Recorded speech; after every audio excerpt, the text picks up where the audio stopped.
Hello to all our supporters watching these videos recorded by some of the staff and trustees at Kisumu Children's Trust in lieu of us being able to hold our usual annual meeting this year due to the coronavirus restrictions that are currently in place in the UK. We're really sorry not to be able to meet you in person this year, but we hope that these videos will give you a good sense of what's been happening at the children's home and to explain some of the ways that we've had to adapt to what we do in order to meet the challenges that have been brought on by this pandemic. I want to take this time to tell you a little bit more about the work that we've been doing in the community surrounding CBCH in Tiengray. In particular, the wonderful collaboration that we have had and continue to have with Tiengray Primary School, which is situated about a mile away from the home and is attended by many of the children that were living at the home. As you might remember from the annual meeting last year, we described how we believed God was leading us to reach a greater number of children in need within the community surrounding CBCH.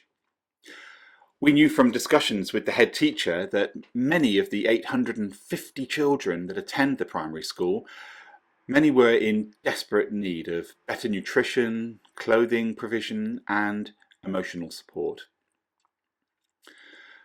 Understanding that education is absolutely key to giving these young people a better future, we also knew that the school's facilities were in dire need of investment.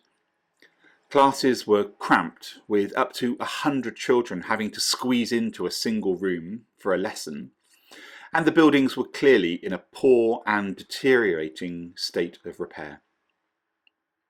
We wanted to help, and through God's grace, in providing an incredible additional amount of money through 2 legacy donations last year, we knew we could.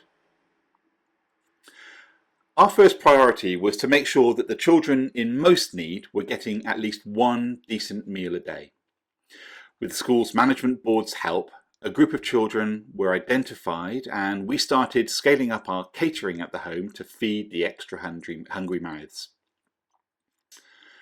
We'd already initiated a project to provide fresh water to the school from the construction of a new borehole, and that work was already well underway at the beginning of this year. Our next ambition was to provide better teaching facilities through additional classrooms. So we agreed with the school to build 4 additional classes, each being able to hold up to 60 students. We were delighted to see these facilities completed and handed over to the school staff in a lovely commissioning ceremony in March this year, just before the pandemic really started to hit and the lockdown in Kenya began. We can't wait to see these wonderful new classes being filled with children very soon, or at least in the not too distant future.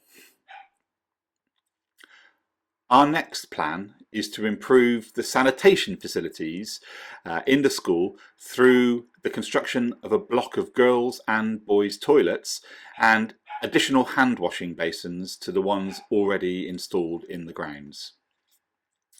Increased hygiene through frequent and thorough hand washing has been a global focus in preventing the continued spread of COVID-19. So these facilities will be critical to the school as they start to look and plan to reopen and welcome students back. We are in the latter stages of planning these new toilet facilities. Through Mark Cook's successful work applying for development grants, we are delighted to have now raised sufficient funds to cover the expected costs, and we are eager to get started on the construction as soon as possible. As we look beyond these plans to construct better facilities at the school, we want to turn our attention to supporting more sustainable investments, like irrigation systems on plots within the school grounds, so that community members can grow crops that will help feed the school students on a daily basis. As the COVID-19 crisis continues to disrupt our previous models of operation in Kisumu, and whilst the future still remains uncertain, We, the trustees, are looking hard at how we can make best use of the land and the facilities that we own in order to meet the new and emerging needs of children in the community that are most adversely affected by the current pandemic. We trust that God will continue to guide us in how we might be most effective there. And we welcome all of your prayers and continued most generous support as we face into these new challenges. Thank you.